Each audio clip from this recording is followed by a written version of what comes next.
Okay, well, good morning, everyone. So I'm glad we're starting on a laughing note today, because I really appreciate the openness of communication, and that's going to be especially true for today, where this is going to be more of a discussion that I'm leading as opposed to a teaching. So I'm going to be asking lots of questions, taking lots of bites of my cinnamon roll, and I'm not going to let empty silence deter me from getting you guys to speak up. So we've been working through this pattern of looking at worldviews as expressed in popular culture. The last 2 weeks we've been looking at worldviews as expressed in art and painting specifically. This week we're going to look at a more modern version of that in movies. And what's cool about movies is it's an art form, but there's a lot of talking. And because of that, we get a lot of quotes, and it can be easier to see the worldviews expressed than might have been true for some of the art. So because of that, I think this is going to be a fun day. Now, I have to say that because you guys picked me to do this presentation and not someone else, we're going to get a set of movies that are very skewed towards my taste. We're going to just have to live with that. If we had anyone else presenting, it would have been a completely different set of movies. And I think that's kind of true just because of how saturated this medium is, of just how many movies there are. Like, everybody loves movies. So at least I love movies. But yeah, so let's get started. So we are going to be looking at these movies from the perspective of some of the worldview questions that we've talked about previously. So I'll recap those pretty quickly. First of all, what is the nature of the divine or God? What is the nature of the universe? Where did it come from? What are our origins? What is the nature of man? Is man good or is man bad? What is the basis of ethics and morality? Is there such a thing as goodness? If so, where does it come from? And how can we judge things according to that? Then, what is the cause, or why is there evil and suffering in the world? What happens to man after death? And then, what is the meaning of history? And for that last question, too, that one's going to be especially pertinent today. It's kind of a loaded term, and it's phrased way too simply here. I think part of what that entails is talking about what is the meaning of life, what is the purpose of life, and then that can move into motivations. Why do people do things? And why do people find themselves motivated to act? And when you're talking about movies and stories, that's a really key part of storytelling, is understanding why the characters are doing what they're doing. And so we're going to see that last question being expressed a lot today. So let's talk about movies as a medium in general. So in painting, these have been around since forever, as long as we can remember. For talking movies, we get 1927. So that's less than 100 years of stuff we're talking about today, which means that when we were talking about art, we were able to see this huge evolution of philosophy happen over time. For movies, we don't really get that. We see a lot of worldviews that are presented, but most of those are worldviews that we're already familiar with because we live in that culture. And so let's just talk through what some of those are and what worldviews we should expect to see in movies after 1927. So the first one, obviously, is Christianity, which is still a huge influence in today's culture. And while we're not necessarily going to see a whole lot of that in the movies that I pick, this is definitely a worldview that has been influencing culture for a very long time and continues to do so today. And I'm going to be looking at each of these views from that seventh question. There's a creator God. He is the moral basis, and he gives people meaning. People have meaning because God says they have meaning. So we've got Tyler's triangle down here with kind of the three pieces of philosophy: epistemology, how do we know things; metaphysics, where do we come from; what is the world made of; and then morality, what is goodness.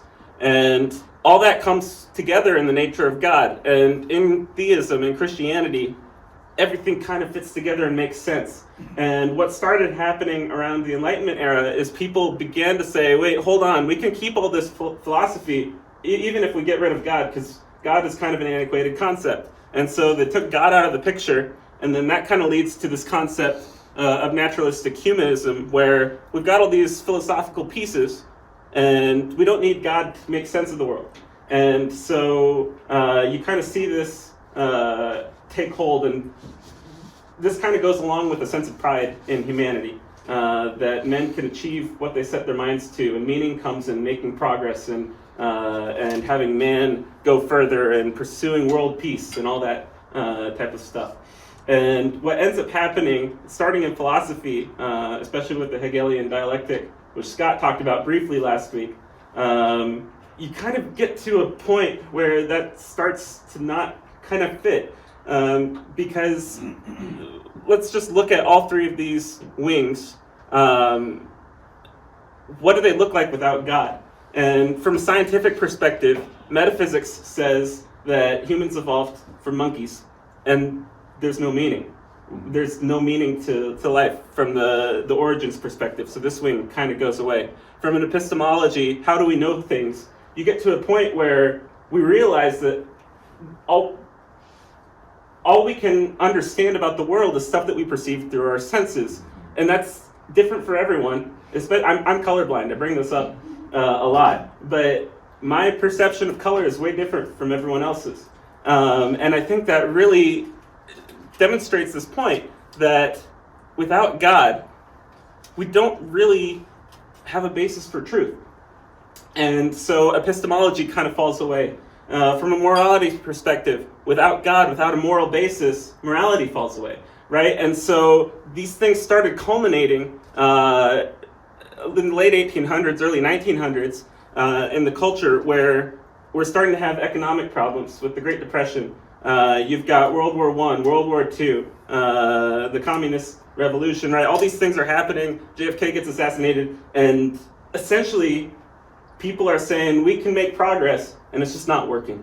And so we end up getting this point, and Schaeffer uses the term the line of despair, but essentially when we take God out of the picture, nothing makes sense anymore. And so then that gives way to a number of worldviews beneath the line of despair that Schaeffer talks about. And these are some of the worldviews that are really prevalent today, and we're going to see in some of the movies. So the first one is nihilism. Essentially, if all these wings fall away, then we don't really believe in anything. There's not a whole lot of reason to do anything.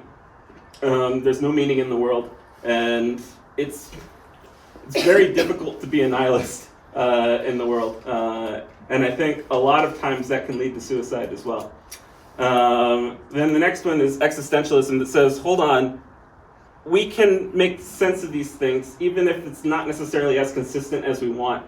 And it's kind of based on the idea that we understand that the world is chaotic, but what we do can be ordered and organized. And if we can rise up individually out of that chaos, then we can make meaning for ourselves, or we can make meaning for someone else, and be that source of meaning for either yourself or for someone else, right? So that's kind of where existentialism is coming from. Then there's mysticism, which takes a step back and just says, we don't believe in the God of the Bible because that God is evil and causes suffering, all this stuff, right? They're trying to deny God for a reason. But essentially in mysticism it says, we're going to take a step back and we're going to say that, yeah, there is a God out there, we just can't really know him or it. And it kind of permeates everything around us. And yeah, there is meaning in the world, but it tends to be obscured by the particulars in the world. And they want to get back to more of a universal feel. And then finally, there's postmodernism, which is an outright denial of truth, and just says truth is relative, essentially. What's true for you might be true for someone else. And I think this is kind of a cop-out for tolerance and to allow people to exist in the world without talking to each other. But yeah, so meaning depends on your truth, and it's all based on what you believe and whether or not that reflects reality. Okay, so these are the types of worldviews we should expect to see in these movies. Now, a couple notes. Movies are probably not going to fit into a single worldview category. A lot of times when these movies come out, they try and put characters from opposing worldviews into dialect with each other, stuff like that. So we can't just say this movie is Christian, or we might be able to, but a lot of times it's going to be more nuanced. Second, movies don't have worldviews. They're not people. And so they can be presented from specific worldviews. The writers and directors have worldviews. The characters can be presented to have worldviews. The movies themselves don't have worldviews. So when I'm asking questions to y'all, it's going to be specifically pointed at a director or characters specifically. Do you think movies express worldviews? Yeah, I do. Okay. But to say has a worldview implies that a movie is sentient or something like that. I'm just saying it's going to be more nuanced than just looking at it from a really big picture, I guess. So another thing, movies are often for entertainment, which means a lot of times there's going to be less artistic license and it's going to be more just made for people's enjoyment. So, for instance, some of these guy movies where the guy just starts shooting everyone, and, I don't know, whatever movie there is, a lot of times they might not have a whole lot of worldview content, and they might just be for entertainment. And that might obscure the artist's worldview as well, because there's a huge commercial market surrounding the movies. And then yet, even still, regardless of this, movies have insight into a lot of different things. A lot of times there are morals in movies, implicitly or explicitly, that they're trying to present to the culture. Characters can often be represented as having extreme versions of some of these worldviews that we're going to discuss, and that can give us insight into how these worldviews might look at an extreme level. It also will give us some sense of the culture in which this movie is being presented to. And then for independent or short films, and some big dollar films, you might actually get to see the worldview of the artists themselves presented in the movie. Okay, so that is kind of a brief intro into what we're talking about. So what I'm going to do for the rest of the presentation is we're going to talk about 4-ish films, because they kind of come in groups. And I'm just going to show clips and try and lead a discussion around that. We're going to answer questions, and you guys' responsibility, not mine. So I'm just sitting up here leading this, pushing the button, leading the discussion. So I am presenting these in chronological order. We're not going to see a whole big overarching sweep of worldview change or anything like that. There are too many movies for that. But I am presenting these in chronological order. So let's just get started. So we're going to start with It's a Wonderful Life. And does everybody know the main concept of this movie? Ask Stacy. Yeah, Stacy. I've never seen it. I'm impressed. Can Okay. we please hold her down and make her watch this movie? Yeah. I've been trying to for years. I don't know, something about he changes his opinion on life or something, I don't know. Yeah, that's... It's like a bell ring. Yeah, there's a bell ring. Yeah. Okay, well, then I'll give a basic summary of the movie. So essentially, there's this guy, You're spoiling George. Stacy.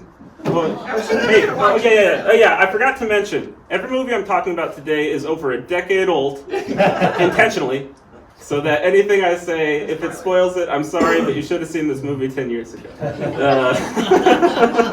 No offense. And I will say, towards the end of this discussion, there might be some scarier clips too. So it might be just Hold your hand, Renee. Thank you. Okay, so essentially this guy George, he's growing up in, I think maybe around the 1920s or something like that, 1910s, 1920s, and he has big plans for life. And he has a lot of things he wants to do. Barry, I know what I'm going to do tomorrow, and the next day, and next year, and a year after that. I'm shaking the dust of this crummy little town off my feet, and I'm going to see the world. Italy, Greece, the Parthenon, the Colosseum. Then I'm coming back here and go to college and see what they know. And then I'm going to build things. I'm going to build airfields. I'm going to build skyscrapers 100 stories high. I'm going to build bridges a mile long. Okay, anyway, he has lots of plans for the world, or for his life and what he wants to do. And essentially, just a lot of bad things just start happening that's not allowing him to take that path.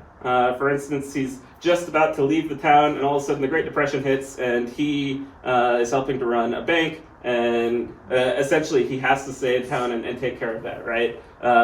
Loses a lot of money because of that, and just lots of things start happening. It all ends up culminating to a point where, through a mishap, he loses more money, and he's talking to his colleague. Did you put the envelope in your pocket? Yeah, maybe. Maybe. I don't want any maybe, but we've got to find that money. No good deal. Uncle Billy, look, do you realize what's going to happen if we don't find it? Listen to me. Do you have any secret hiding place here in the house? Someplace you would hide the money? You can over the whole house, even in rooms that have been licensed for that Listen to me. Think. I can't think anymore, George. I can't think anymore. It hurts. Where's that money, you silly, stupid old fool? Where's that money? Do you realize what this means? It means bankruptcy and scandal and prison. That's what it means. One of us is going to jail. Well, it's not going to be me. Yeah, and so this scene continues. He goes home, blows up in front of his family, and is just feeling really crummy about life. Nothing he planned has come to fruition, and he's just really upset. And he begins contemplating suicide, and he wishes out loud that he had never been born. And then through the magic of movies, that happens. And so you get to a point where this angel shows up, is talking with George, and then is leading him through what the world would look like if he never existed. And so that brings us to these clips. Strange, isn't it? Each man's life touches so many other lives. When he isn't around, it leaves an awful hole. Are you sure this is Bailey Pond? No, I'm not sure of anything anymore. All I know is this should be Bailey Park. But where are the houses? We went here to build them.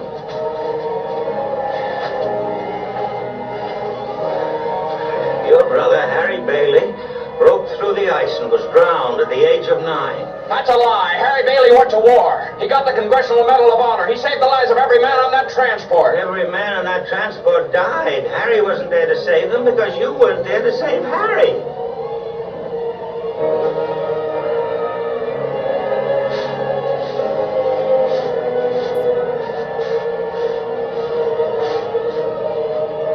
You see, George, you really had a wonderful life. Don't you see what a mistake it would be to throw it away? Clarence! Clarence! Help me, Clarence! Get me back! Get me back! I don't care what happens to me! Get me back to my wife and kids! Help me, Clarence, please! Please! I want to live again! I want to live again! I want to live again. Please, God, let me live again.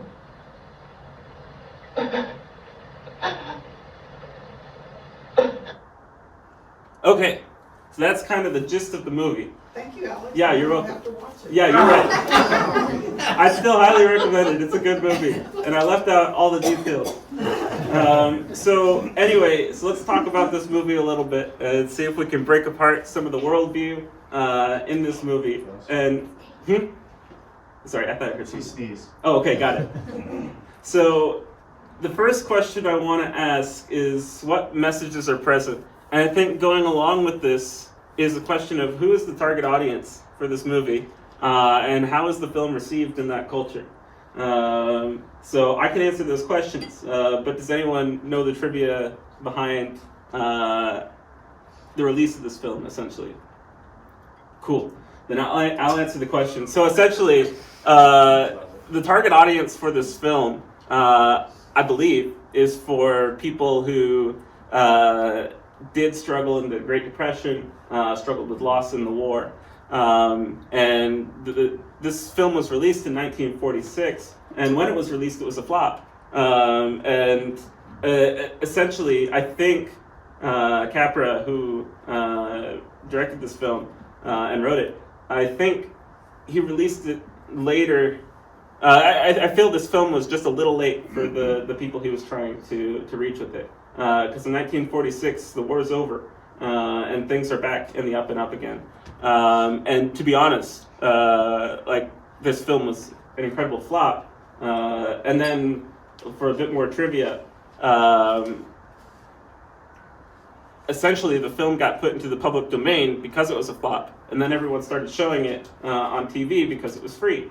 And then now everybody knows this movie and has seen it and really enjoys the movie. So that's kind of the story behind this film. So from that perspective, what sort of messages are present if they're being written to a culture where things haven't gone the way it's planned? Life has meaning. Life has meaning. You should never give up hope. Don't give up hope. Your history is important. Yeah. Yeah. History is important. There is a God. Hmm. I mean, that's a big part of it. Yeah. Yeah. So that brings to the next question. So how is God presented in this film? As an old age. Yeah.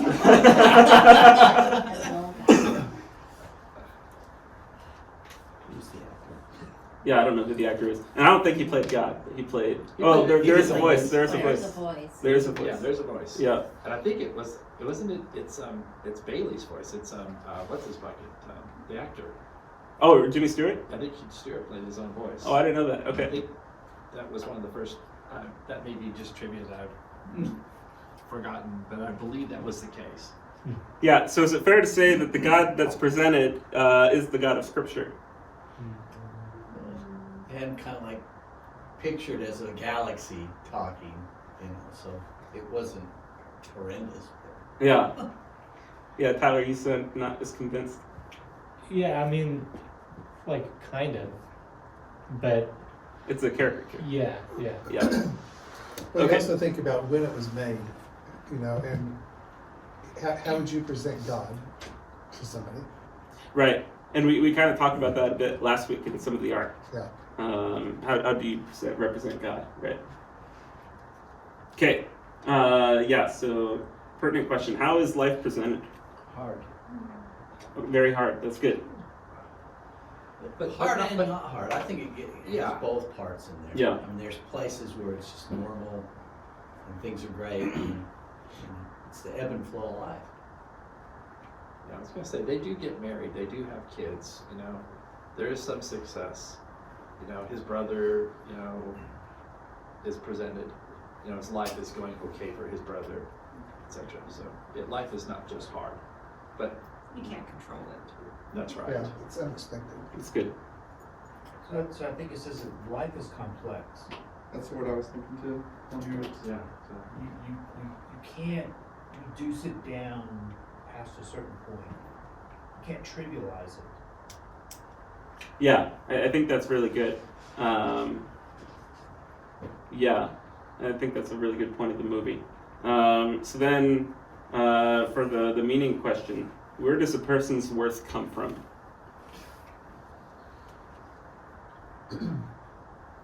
Well, it definitely portrays the worth of what the person does. Right. Yeah. Not necessarily Yeah. just The worth of the image person. of God. Right. And so that's kind of the lines I was thinking along too. So now the question is, from that perspective, does George's worth stem from the things he does, or is that just a tool that Clarence uses to show him his worth? Is it so much the things that he does, or is it the impact he has on other people? I mean, there's a fine Okay. line there, but it's not so much a works-based, and that's what the difference I'm trying to make. It's he's impacting other people's lives, and that's where the value comes in. Right. So is that biblical? No, Yeah. but I think that's the message that they're trying to Yeah, project. I think you're right.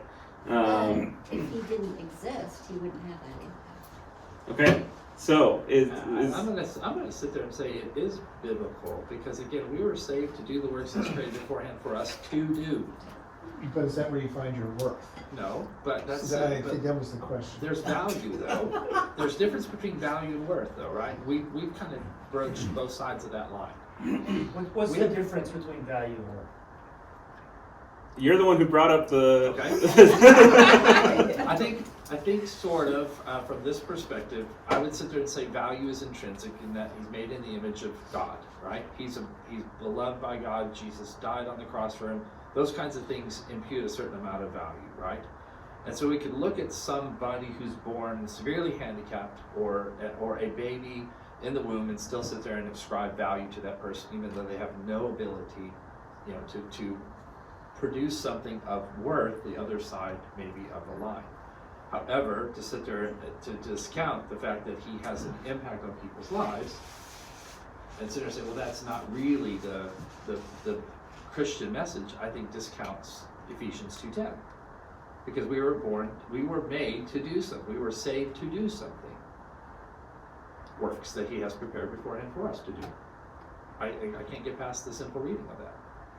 And really, the beginning of the movie, for those who've seen it, the fact that God is concerned about him says he's ascribing worth to him. That's good. Yeah, I don't know. There's certainly the fact that we're created for purpose, and that purpose is to walk in the works which God has prepared for us. But I don't know that I would say that a person's worth comes from their obedience to that. I think that is how a person fulfills the purpose of their creation, but I don't know that I would ascribe their worth to it. I don't know. Yeah, it's hard because again, that's the first step toward existentialism. You start to create meaning for yourself, right? And that's the problem with these false things that lay around, right? We look at the conclusion and we throw out all the premises that lead to it. I don't know that that's always necessarily the right thing to do. Like we said before, it's complex. I think the Christian ethic is that it's God who defines the worth and the value, right? So it says one man plants and another man waters. It's God who gives growth. Yeah. And people act without any idea of what their actions may or may not ripple out. Think of the old woman who Jesus called out who put 2 copper coins in the offering. Meaning, right, in terms of scale of what was given, meaningless, right? But we still talk about her today. Yeah. She had no clue. All she was doing was her immediate action. Yeah, I appreciate that. And I think Scott's point is good too, that God cares about George individually at the beginning of the movie. And I think that's enough to say that that's where his meaning is coming from. Even if Clarence walking through, his impact in the world might not necessarily be the source of his being, but a tool that Clarence is using to show him how much impact he's had on the world. Cool. Yeah. So the last question I had is The Wonderful Life, presented from biblical worldview, and we've discussed that. Cool. Okay, so we're going to move on, but any final thoughts on It's a Wonderful Life? Yeah, we should all watch it. Yeah. We should all ring our bells. Yeah, ring your bells every time Zuzu is talking about that. I am sure on Christmas party, right? Yes. Strapper It'll be on repeat in the background. I am just thinking about this final question, where does a person's worth come from? And I do think of Hebrews 11, that there's this canon of people who had an impact because of their faith. And it's, I don't know that the author of Hebrews is intending to say, see, because of this, these people are valuable, but there is something to say about, in some sense, it's like that's what this movie is doing. Like, it's different because they're being commended for their faith, and for him, it's just, you saved somebody, But, yeah, I don't know, just something to think about. Yeah. Cool. All right, well, let's move on to Star Wars. So we're going to look at a couple of these, but mainly we're going to be talking about the Force and what that looks like in the world. Vader was seduced by the dark side of the Force. The Force? The Force is what gives the Jedi his power. It's an energy field created by all living things. It surrounds us and penetrates us. It binds the galaxy together. I felt a great disturbance in the force, as if millions of voices suddenly cried out in terror and were suddenly silenced. I fear something terrible has happened. You better get on with your exercises.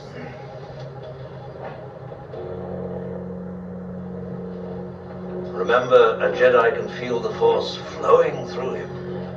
You can control your actions? Partially, but it also obeys your commands.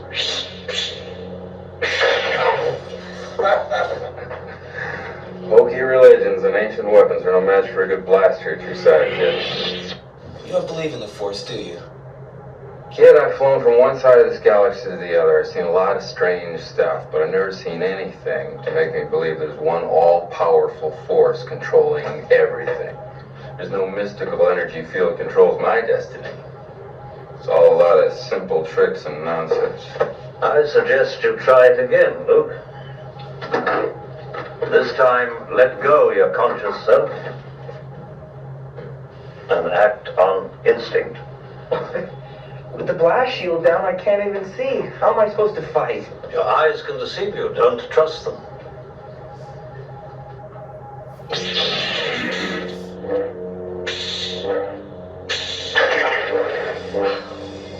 Stretch out with your feelings.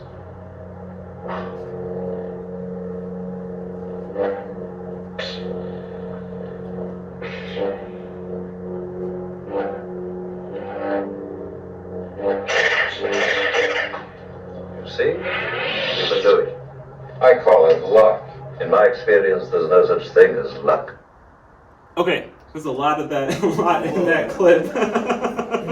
What did you guys notice about the Force? It's everywhere. In all things. Everywhere, in all things. It's not God. It's not God. It's almost nihilistic. Okay. Because there the cosmos is everything, you're just part of it. You think that you have free agency, but it's an illusion. So some of that's in there. Yeah, and I think that's kind of stuff below that line of despair that we talked about. Yeah. Is it pantheism that says that God is in everything and is, that's what it reminds me of. Yeah, I think the Force presented in these movies is very pantheistic. Yeah. One thing he also says is, don't trust your eyes because your eyes can deceive you. And that's kind of what I was talking about earlier, is kind of that point that we can't really know the world. Yeah, when he says stretch out with your feelings, implies that what you feel is what's true and Right. Yeah, and So you it's, can make your own reality by whatever you feel. and it's sort of the antithesis of scripture. Don't trust your feelings. Live with prudence and discernment and wisdom. And he's saying, no, don't look, just feel. Yeah, that's good. We talked about it in philosophies, how they added emotion to, got rid of revelation and reason, and then eventually nature. So freedom and emotion were the two drivers of things. Interesting. Yeah. Yeah, and so I'm not sure it's emotion outright. It's emotion with a connection to the Force, right? And there are some people who, I mean, obviously Han here has no connection with the Force, right? And he still acts pretty impulsively. He's just flying solo. Yeah, exactly. Yeah, I appreciate the puns. Let's keep the puns going. Okay, yeah, so here is just a list of quotes that I got from that clip, and they're all like interesting. Yeah, they talk about there's no coincidences, right? There's no such thing as luck. The Force is kind of controlling everything to an extent. We also see there's something called the dark side of the Force, which evidence gives us insight into a good and a bad side of the Force. And all living things are part of the Force. It binds the galaxy together. Kind of the yin and the yang. Yeah. I was gonna say, are you moving into the other ones because the point is balance? Yeah, I don't want to. I was looking for the clip, the balance to the force thing, and I will bring it up. I wasn't able to find it. Okay. Because I think they just throw it in there in various lines. They don't really go into detail. But essentially, a lot of times they're saying we must bring balance to the force, whatever that means. And You so, were supposed to bring balance. Yeah. to the force, yeah, and that's exactly, the right. point. And I'm not even sure what that means to them, because there seems to be a lot of bad and a lot of good, and it feels kind of balanced to me. So. Anyway, so that's episode 4. We'll jump to episode 5. You do nothing that I say. Master, moving stones around is one thing. This is totally different. No, no different. Only different in your mind. You must unlearn what you have learned. All right, I'll give it a try. No, try not. Do or do not. There is no try.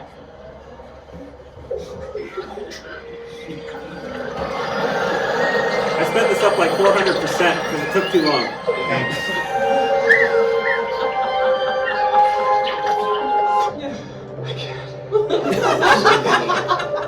Size matters not. Look at me. Judge me by my size, do you? And where you should not. For my ally is the Force. And a powerful ally it is.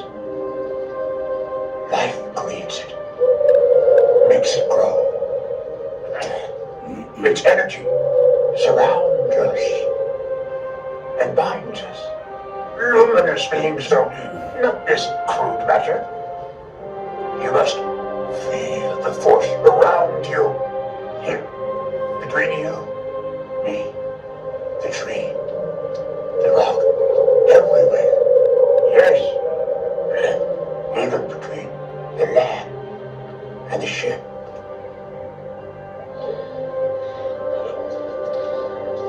You want the impossible.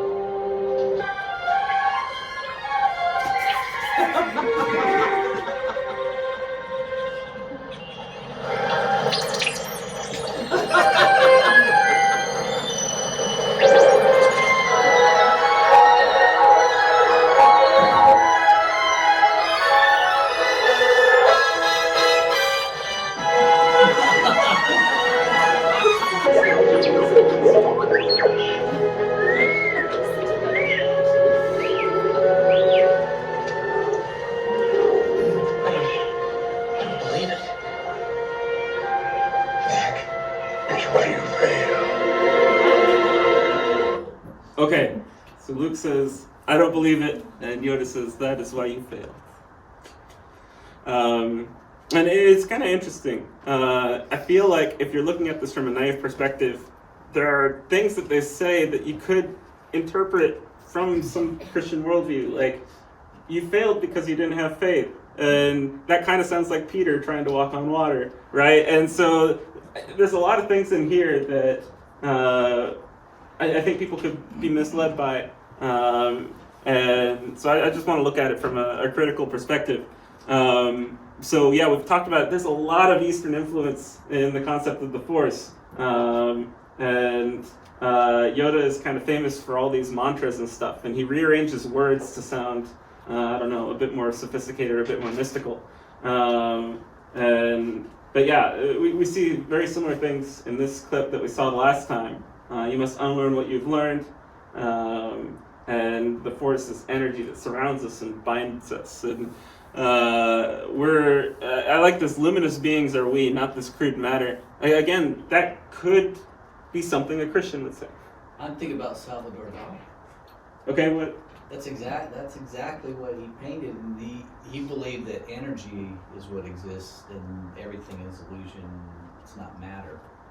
So, I mean, right, you kind yeah. of see that with the Force a little bit. Yeah, a little bit. That right. New Age. Also, a Christian could say that, but they would be misguided because we are both spiritual and material, and the material isn't inherently crude. You know, I mean, we're fallen, and so it feels that way. But you know, it's a rather Gnostic. You're right. So yeah, that's a really good point. And they do have that scene where they have all the previous dead people kind of glowing and interacting with Oh, yeah. White people. Yeah. I didn't. I've seen this one. That's right. I didn't show that clip. But if we're asking the question, what happens to people after death? That's a really good scene, because you get to the point where if you're really unified with the Force, you become a Force ghost and you don't die. That's the technical term. Oh gosh. Yeah, exactly. So. Yeah. Okay. So. There's a lot of contradictions here, right? Yeah. As opposed to true scripture, right? But here he says size doesn't matter, and yet, I mean, think of all these shows, how many weapons of mass destruction they build, and they can blow up planets, and I'm thinking, yeah, size does matter. Yeah, I think that's a really good point, right? Because Lightsaber versus the Death Star. in order to make a movie interesting, there has to be some action. And I think it's a really interesting dichotomy that the people on the light side of the Force are trying to stop the people on the dark side of the Force, and there's a lot of detail in there. And like you said, there's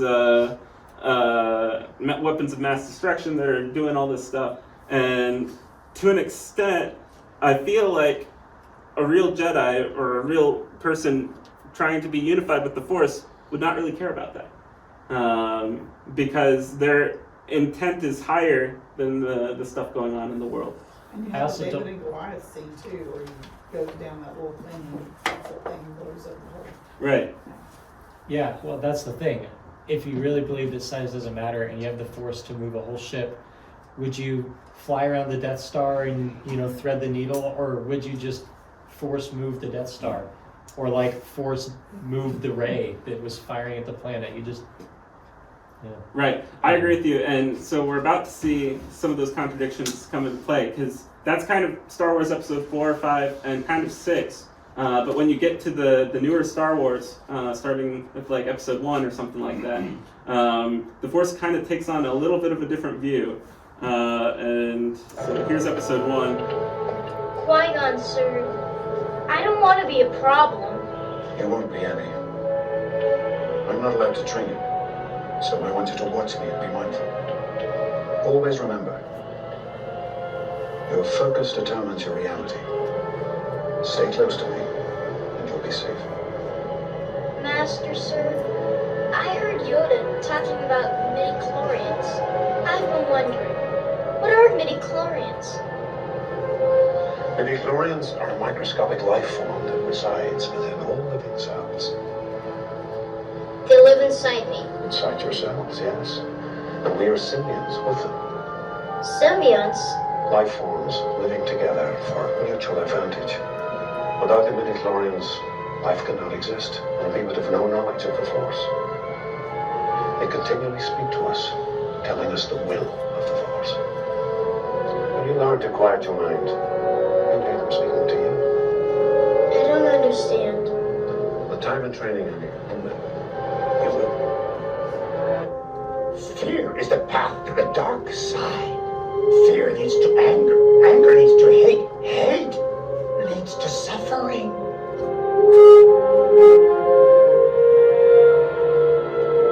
Anyway, I threw that last one in there. Oh, sorry. I sense much fear in you. There we go. Okay, I threw that last one in there because we asked the question, what is the cause of evil and suffering? And that's just a perfect quote to address that.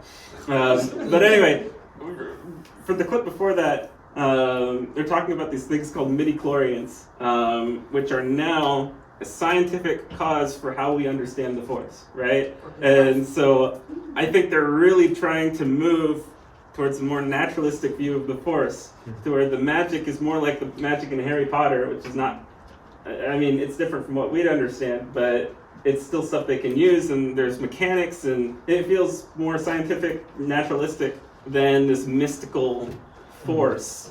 And I think starting from here on out, going into all of the series that they've developed on top of this and all this stuff, that the Force becomes more of a tool to use than a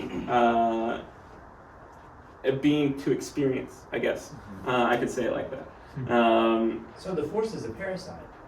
Yeah, yeah, in some senses. No, they use the word symbiont, which I don't think is a real word. I think the term they want is symbiote.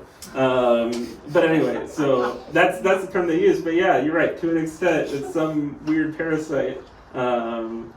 And yeah, okay. Let's wrap up Star Wars. We might not have time for too much more, to be honest. Okay, yeah. So we talked about. So what is the Force? Is the Force natural? Is it transcendent? Is the Force God?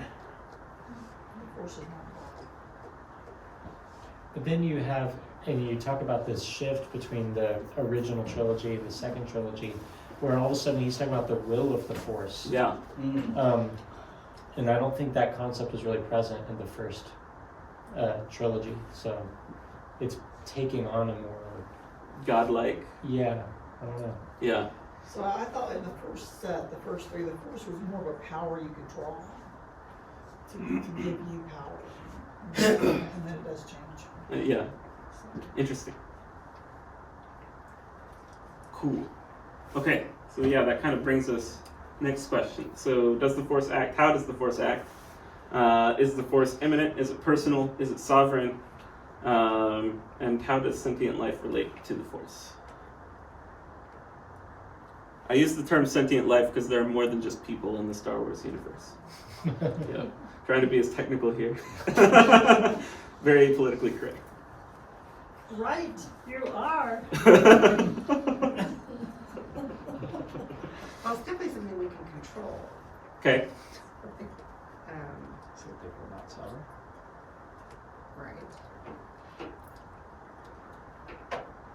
Right. Yeah, to an extent.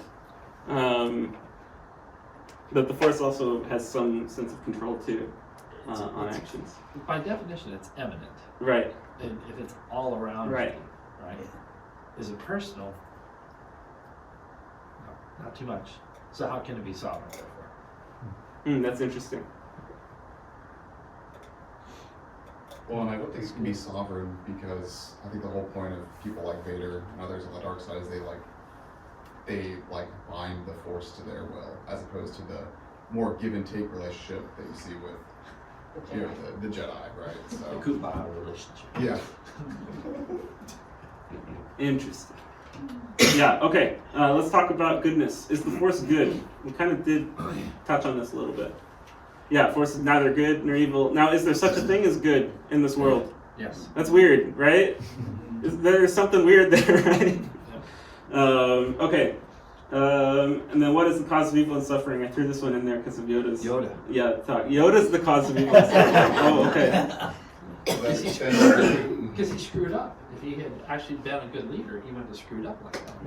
Ooh.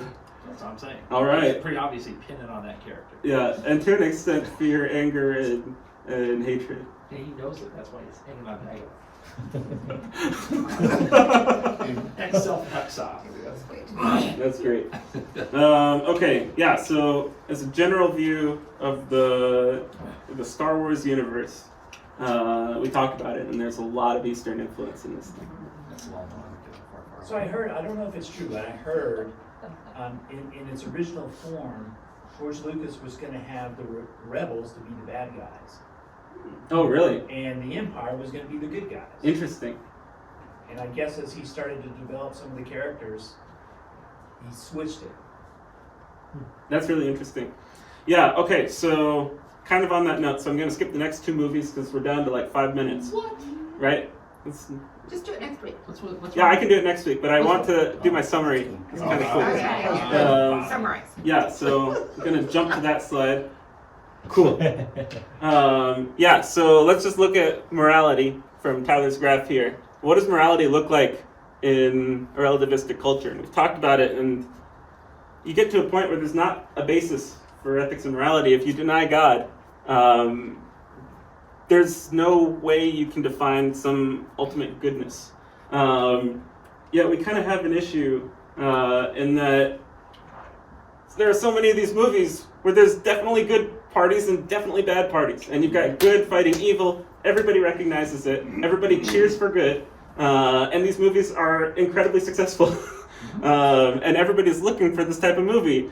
Yet there's no such thing as morality to be inconsistent. If we're trying to think consistently when we deny God, there's no morality, yet everybody wants it. And so I think that's a really interesting thought. So I've just got some examples of movies here: Star Wars, The Matrix, Dark Knight, Narnia, Lord of the Rings, Avengers, The Incredibles, Harry Potter, The Princess Bride. Everyone knows the key line, hello, my name is Inigo Montoya, you killed my father, prepare to die, right? Everybody knows that line. Everybody loves this movie, right? And these movies are great. They're all successful, right? And we keep, like, from an industry, economic perspective, these movies keep getting made. And I think that really evidences something to us about the culture. Oh, and Born's in here too. But isn't that true of all the movies? I don't think you can name a single movie that doesn't have a conflict going on. So I think there are a lot of movies that have conflict. I think they all do. Even Hallmark. Can I give you an example of one that doesn't? Sure. WandaVision. Oh, that's not a movie. It's a movie in 6 parts then. WandaVision, she enslaves a town. What's the consequences? What's the conflict? It's not her versus the enslaving. Right? There's no battle of good and evil in that sense, right? It's a very different movie from that perspective. I think that there is good and evil going on there. Okay. We're come to lunch. Let's have some fun. Yeah. But I was talking with Wendy earlier before it started. We were talking about rom-coms. And I don't think there's a lot of good and evil battle in rom-coms, to be honest. Yeah, there's conflict, and yeah, there's a lot of miscommunications, and that's the only reason things happen in those movies. The evil is when they don't get together. Yeah, exactly. Right. So I wouldn't necessarily call that evil. I think there are a lot of different genres of movies, and I'm focusing in on the good versus evil battles, which arguably does cover a lot of movies. But there are a lot of movies out there that I wouldn't necessarily fit into there's good, there's bad, and they're fighting. Yet there are a lot of movies like that. And Silly songs, by the way. Silly songs, by the way. Yeah, VeggieTales. I think Hollywood makes the mistake of trying at the tail end of wrapping everything up into and they all lived happily ever after. And I think they lose out on some great storytelling because they have to do that. Yeah, so why do they have to do that? And that's kind of what I'm trying to get to in this slide. So I think that whole market of humanity clearly wanting good to triumph, to some extent, emphasizes certain things about us as people. First of all, there's a recognition that something is wrong with the world. I think almost everyone who lives in the world would probably agree with that statement. But I think it really comes out in some of these movies where we're just trying to see good win. And then, a sense of good and evil which transcends themselves. There's some standard for ethics and morality. It emphasizes the inconsistency in which the world has to live when they deny God. Because the sense of good and evil doesn't come if you don't, it doesn't come from a purely naturalistic perspective of the world. And then, again, a search for hope and meaning amidst the chaos that exists in the world. And then finally, the need for a savior. You know, Alex, it really goes back to Genesis 3. No, it doesn't. Where we have to overcome the weeds. And I think people love to see anything where somebody overcomes the weeds. Right. Because it's not supposed to be there. It's the curse. And, it's why people watch sports and root for their team. They want to see them overcome the weeds. It's a microcosm of life. Right. And suffering isn't just born from people doing bad things to other people. There's also an aspect of the earth doing bad things to people. Well, I think there's even a more practical point that producers know that people want to leave a theater feeling good. And if you want to make money, you need to put what people want. Yeah. And people feel good when good triumphs. Right. That's kind of the point I'm trying to make. And I think that caused them to miss maybe one of the greatest tragic characters of modern movies. Which is Thanos. Okay. We could talk about this at lunch, but I kind of agree with you because at the end of Infinity War, I was rooting for Thanos. Yeah. The two of you were the only ones. Yeah, I'm sure. Anyway, we could talk about that at lunch. Anyway, I just felt I'd end. That's a Yeah. And so if we want, we can continue this next week. I've got more movies we can talk about, or we can jump into. Yes, Okay. We had to put up with art 2 weeks in a row. Come on, Steve. We're doing movies. All right. Yeah. Okay. So if we're committing to that, then I'll be presenting again next week. That's so awesome.